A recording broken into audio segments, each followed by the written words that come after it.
Is this thing on?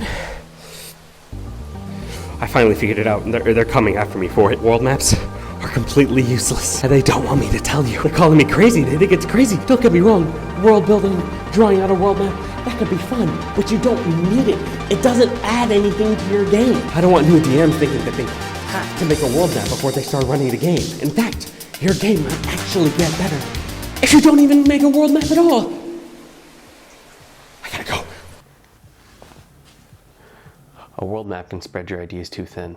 When I was working on my world map, I'd draw a continent and say, that's where all the dwarves are.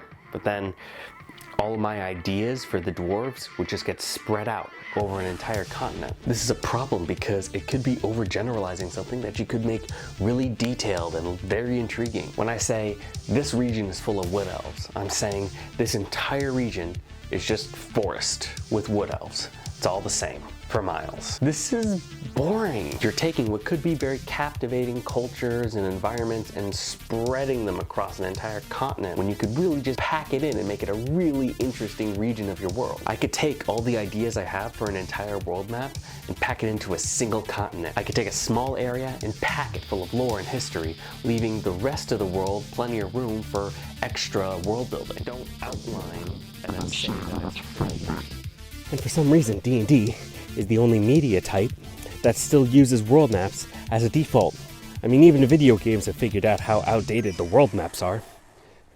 Look at all these video games. None of them use world maps. All of them give you regional maps, or they give you maps region by region. They just give you one region of maps, and then they fill that region full of content instead of spreading it out over an entire world. Not only is this good game design, but it's also historically accurate. In the olden times, people wouldn't have had a map of the entire world. They just would have had a map of the local kingdom or of the continent that they were on. They wouldn't have had the whole friggin' map, so why should you? Oh no. A better alternative to mapping out your world is mapping out a region. Figure out what is important for your campaign and include it on a map of your local area. Eventually, you can make enough regional maps and stitch them together to make one large world map. Instead of having a hollow world map, you have a world map filled with thought-out regions. It also lets you add parts of your world later on without having to edit the entire map. You want a kingdom filled with dragons?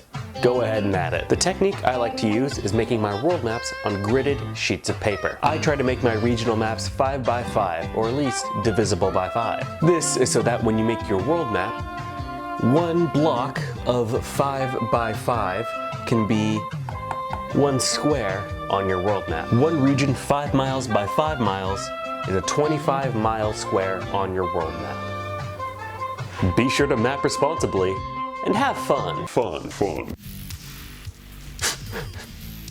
Look, if you want to make a world map, that's totally fine. It's not going to hurt you. I don't see the harm in it. It's a fun time to make a whole map. I just don't want new DMs to think that they have to make a whole world map full of lore in order to start DMing. Don't worry about the world map. If you're going to make a map, just make a map of the region or the country that the adventure is going to take place in. But even after that, you can't just have a map full of just empty space. You're going to have to put some kingdoms in it.